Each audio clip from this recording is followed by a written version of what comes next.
All right, I have no idea why this graphic looks backwards to me on screen. Welcome to In the Booth with Earl Hall. I'll have to figure out why that graphic looks backwards. Look, brand new voiceover artists have a struggle, and that struggle has always been, look, how do I get started, right? How do I actually get started in this thing? Okay, even my camera's backwards. Everything's backwards. Hey, we'll figure it out. This show, In the Booth with Earl Hall, definitely is for that brand new voiceover artist. That's someone that is up and coming. That's someone that really just is looking to get started, even advance what it is that they're doing in their voiceover career. And I know this has been something that from the start I have just really been interested in helping people with, because the start is always the hardest point, right? It's always the part that starts the conundrum. It's beyond how do I make money, because we're not even at the point yet of actually making the money, right? It's about what kind of gear do I buy? That's a question that always comes up. What kind of gear do I buy? What is it that I need to set up? What kind of DAW, digital audio workstation, the software that you use? What is that thing that I need to really understand to get this thing kicked off? I mean, and it's one of those things that I've helped voiceover artists really kind of get through over the past, I don't know, 15 years that I've really been doing all of these things. And it's one of those things that is vitally important. It's vitally important to understand exactly what's going on. I'm just sitting here looking at some of the stuff on my screen here with the chat. Let's see who's in the chat here.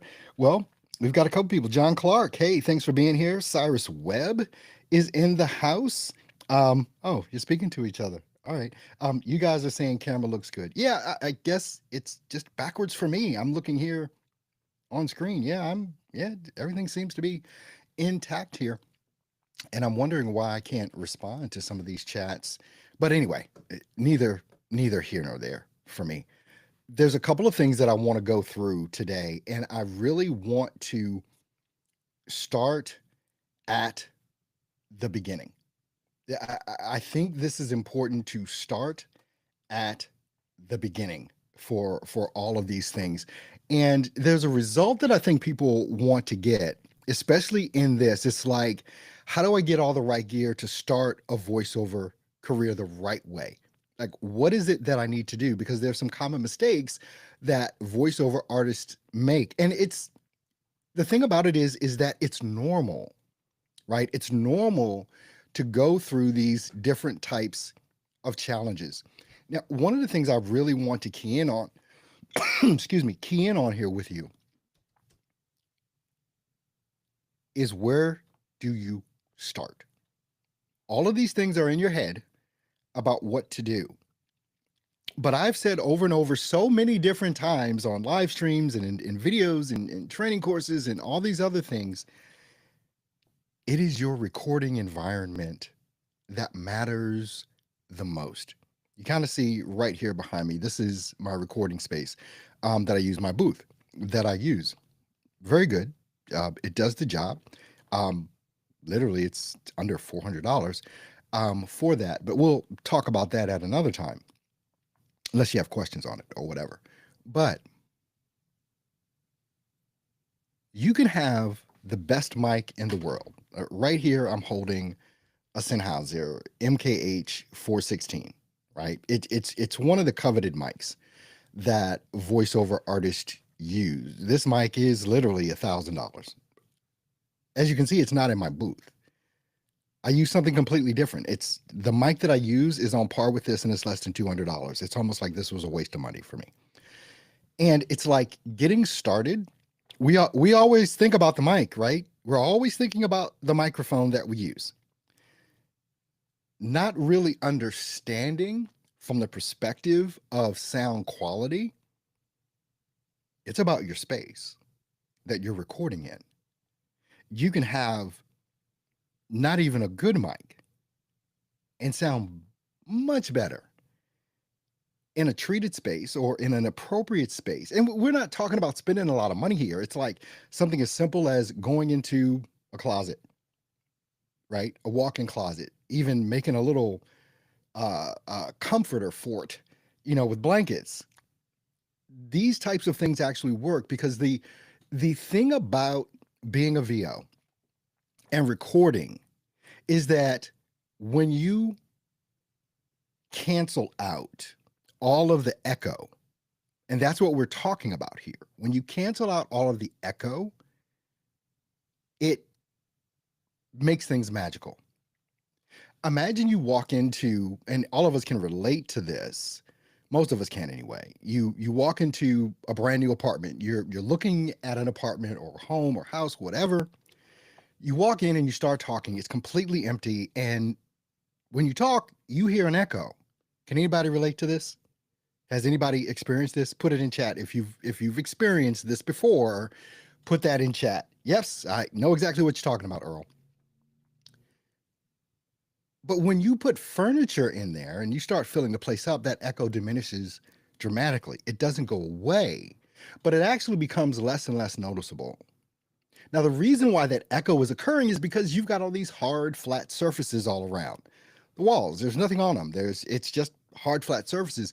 Your voice comes out of your mouth. It's a wave. It's a sound wave. Those sound waves bounce off of hard surfaces and they come back into your microphone. That's why you sound horrible when we're talking about doing voiceover work here, right? But when you cancel out all of those surfaces that will cause you to bounce, your sound waves to bounce, that's when you start understanding and realizing how good your voice can actually sound.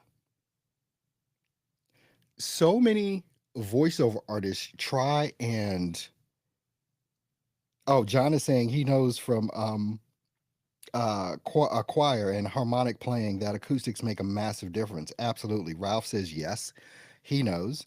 Um, oh, thanks, John. John is saying don't forget to subscribe. Thank you for that. And don't forget to subscribe. When you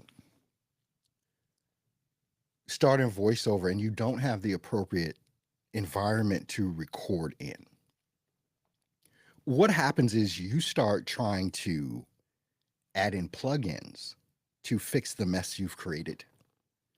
You start adding in things like more expensive noise reduction plugins that will help reduce the mess that you've created and all of this. You start trying to figure out EQ and okay, how can I get this and you spend hours. I was there, right?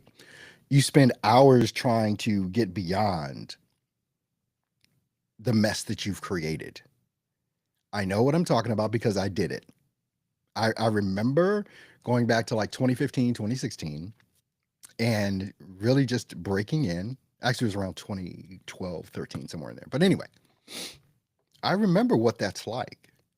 If you've ever been in the computer programming space, they talk about, programming, if junk in is junk out. If you put junk in a program or you're typing out the code, junk in is junk out. You're not going to get what you want. And this is what I really want to communicate with this.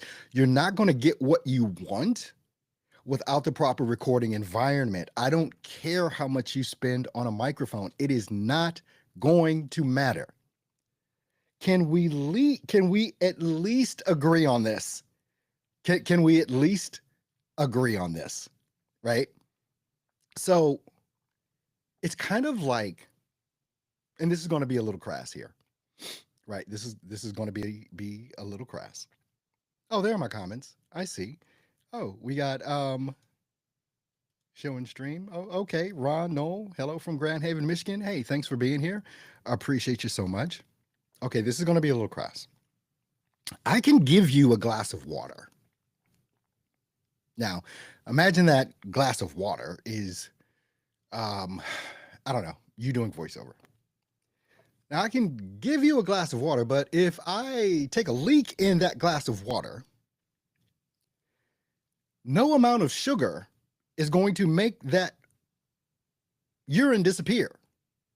You're just adding in sugar.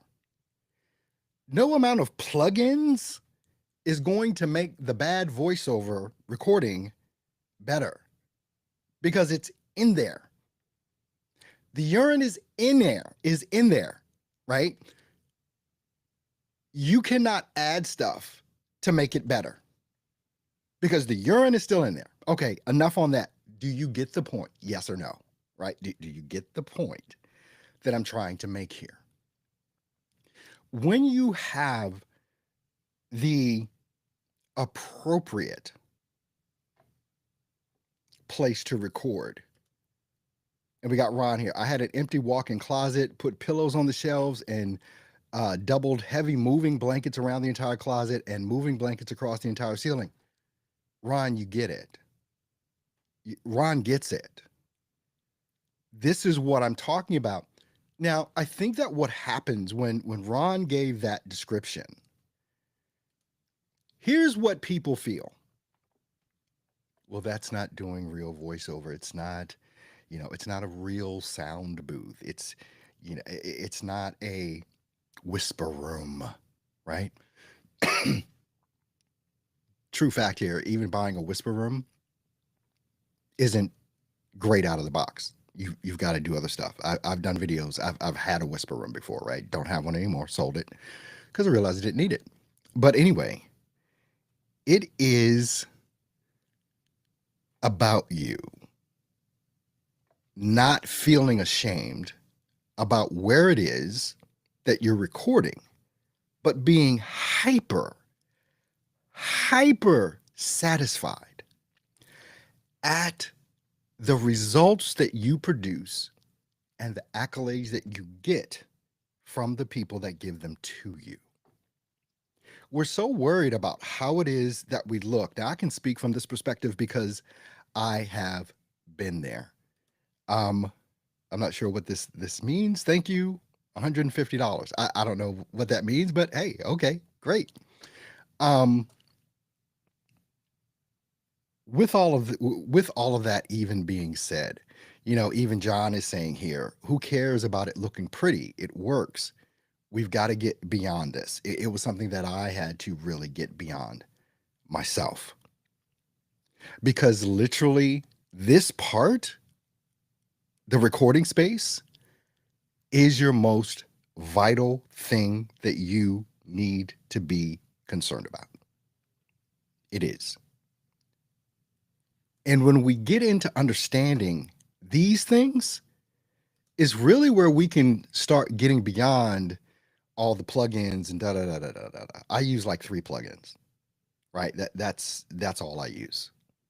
Now we understand, okay, this is normal behavior and thinking for new and even upcoming voiceover artists, that they put a lot of stock in the microphone, the audio interface, and all of that. But let me just tell you this too, a lot of that just comes from people that are really at the top of their game, that make a lot of money. And so they're telling you what it is that they're telling us what it is that we need to do. But I can tell you, I do what, 3 to 4, sometimes more voiceover jobs every week. And it's in here. It's in here. Like I said, I spent $400 on this space. Bought it, love it, been using it for 2 years. This is my money-making room right here. This little, what, 3 foot by 3 foot, something like that space, 4 foot by 4 foot space. This is it. It's right here behind me. I walk in there and I record. You can have, and this is the order of operations you want to make sure that you understand. You can have a great recording space and have a less quality mic. The thing about it is, for the level of clients that we get, at least the level of clients that I get, no one knows where I'm recording. No one knows what kind of microphone I use. No one knows what kind of audio interface I use because they don't care. They literally don't care. None of your clients will, especially if we stop trying to go after what I call the pinnacle, like movie trailers, right? Movie trailers and all of that. It's that I've used the reference of an iceberg before. You see the tip of the iceberg above the water, but most of it is below the water. That iceberg, that's where all the work is below the water.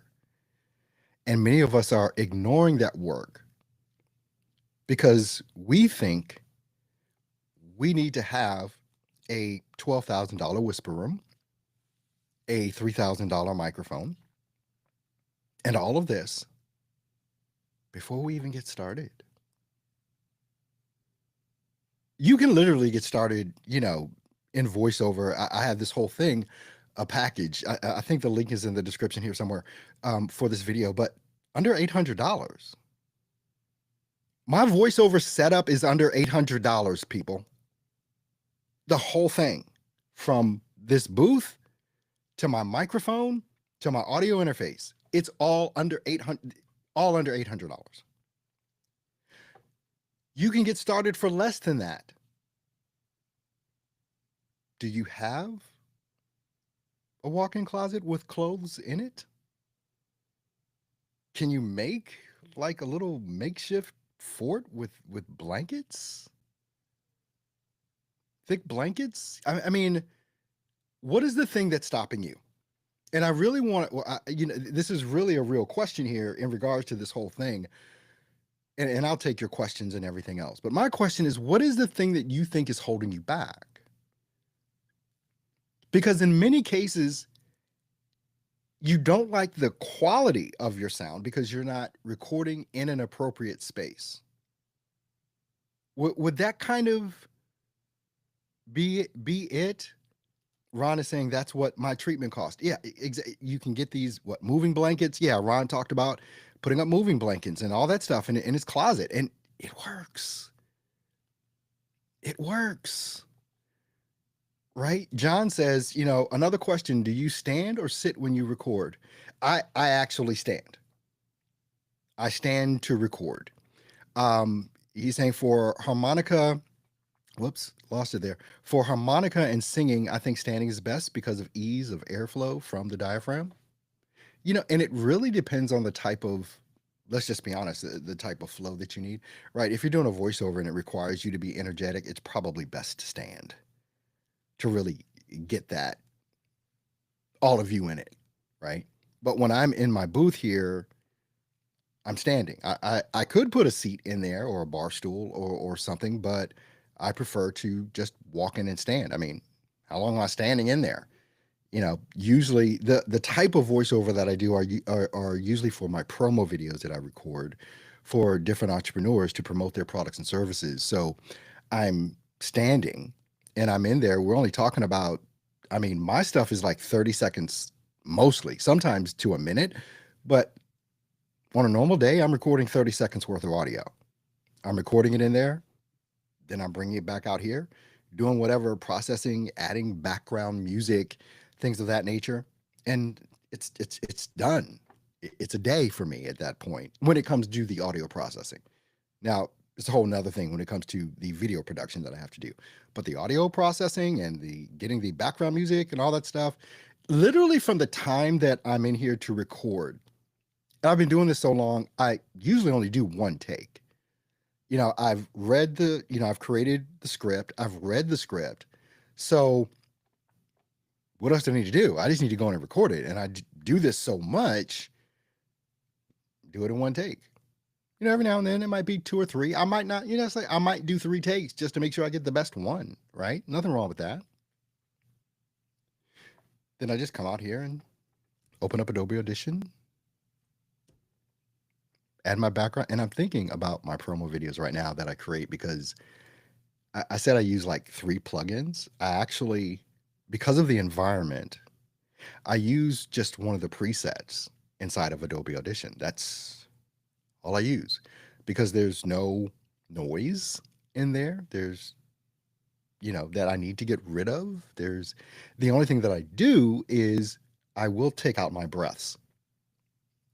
But then even that's a tactic as well because if you listen to, if you're driving in your car and you're listening to commercials, radio or whatever, I'm noticing that people are leaving breaths in slightly at some points because it is a natural thing to hear a breath. And I'm noticing this now more and more because I pay attention to these types of things. Ralph is saying, I still use walk-in closet. My room tone is better than some whisper rooms. I know. I know it is. With that. John is saying, I don't have a walk-in closet, but I am thinking open the doors, cover the doors, pad the inside, drape a cover between doors so it loops down the back. John, whatever it takes, like I'm serious, whatever it takes. If you've got to use some duct tape to hold it up, who cares? Like honestly, who cares? Your clients don't. I think a lot of times we let our ego get in the way because I've done this. I think we let our egos get in the way of just doing the darn thing. The only thing that matters is getting that good sound. That's where it comes down, and that's where it gets broken down. Is the sound appropriate? Because if I record something and it's got echo in it and there's cars driving by and you can hear that and whatever, and then you put that into your JW to process your audio, now you've got to get rid of all of those things. You can't get rid of the urine. Okay? You can't get rid of the urine. You just can't. You do too much processing trying to eliminate noise, you're eliminating really some of the sound quality of even your voice because your voice is intertwined with all of that. It's together. How do you actually take out something that's there completely? You can't get the urine out of the glass. For those of you that are just tuning in and you don't understand the urine reference, you'll have to go back and listen to the beginning for that. Even when it comes down to, now, believe it or not, my studio right here and all of this setup, this is in the back part of my bedroom, right? So there's a window right in front of me.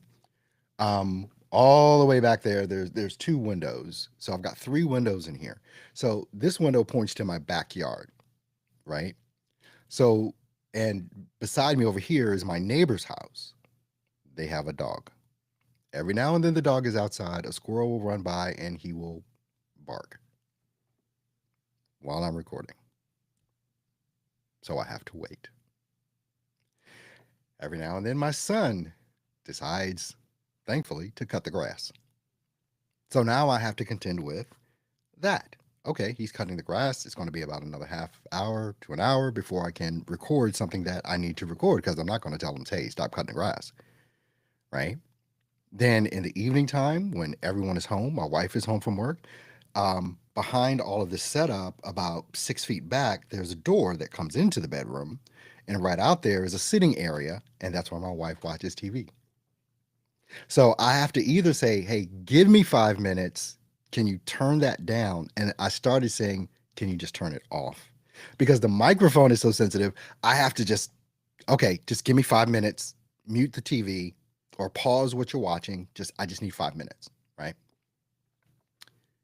People will ask me, well, I live in an apartment and, how do I soundproof it so that I don't hear my neighbors and the cars over? That's an issue you're not going to fix. I'm sorry to tell you that. It's just true.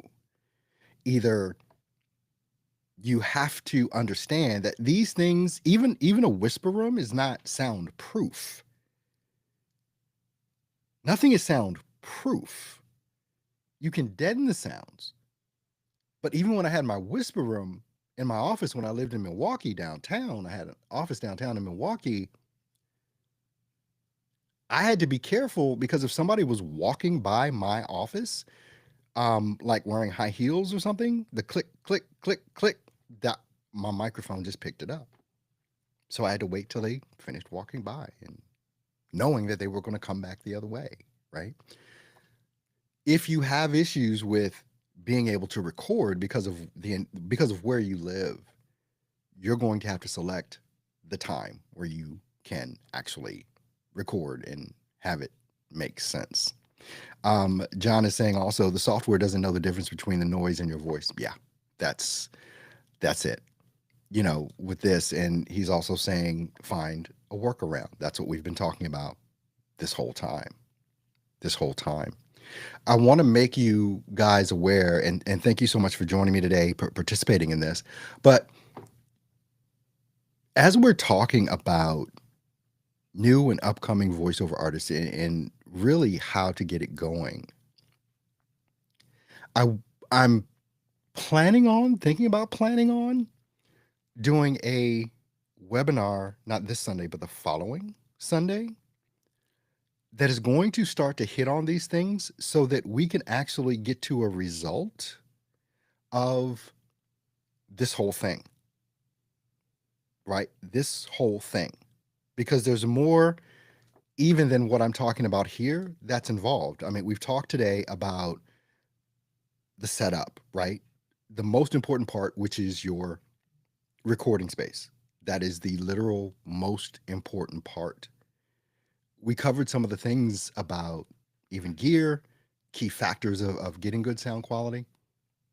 I want to dive deeper into this only if this is something that you want to know more about, right? So leave a comment here. Hey, Earl, yeah, I'm interested in this. And this will also show me, okay, who watched until basically almost the end of a video. But leave me a comment. Hey, Earl, I'd be interested in attending that webinar. If this is a topic that you're interested in, where we're talking about your gear essentials, the key factors of good sound quality, and gear suggestions to get started. I didn't really touch on that today, but it's like the topics that I want to cover in the webinar. If I do the webinar, if there's an interest in it, you know, which are the common mistakes that voiceover artists make, and it's normal that they make these. The key factors in getting good sound quality and gear suggestions on getting started. It is the webinar that I'm thinking about doing if there is an interest in this. Let's see. John is saying, I want to know more about this. Ron is saying, I would love to attend. Awesome. Okay. Well, see how this goes. You know, with all of this, you know, I started this kind of live stream in the booth with Earl Hall years ago, and I haven't done it for years. But even if you look at the playlist for the podcast in the booth with Earl Hall, there's like 30 episodes in there, and I'm calling this episode 1 because I feel like, okay, it's the start. It's the start of something. And you can join me here. Just make sure you're following me on YouTube, and we can go from there, and we can continue to have these conversations, because believe me, I have a lot more that I want to say. A lot more that I want to say. And I want to answer your questions. I've been doing this a long time now. I know if there's nothing else I know how to do, I know how to do this. I know how to do voiceover. And I want to give you the information you need so that you have everything that you need, so that nothing holds you back ever again from your voiceover career and you being successful at it. That's my main focus. It's my main goal for everything it is that I want to communicate, especially with, you know, doing these live streams and talking to you folks, because you folks give me a lot of information, but also with your questions and your comments, it lets me know really what it is that you want to dive into and what it is that you really want to talk about. So I want to thank you so much I really do, for being here with me today, participating in this whole thing. Again, leave a comment if you'd like more information on attending my webinar that could be coming up if there's an interest. And I'll see you guys on the next episode of In the Booth with Earl Hall. You take care.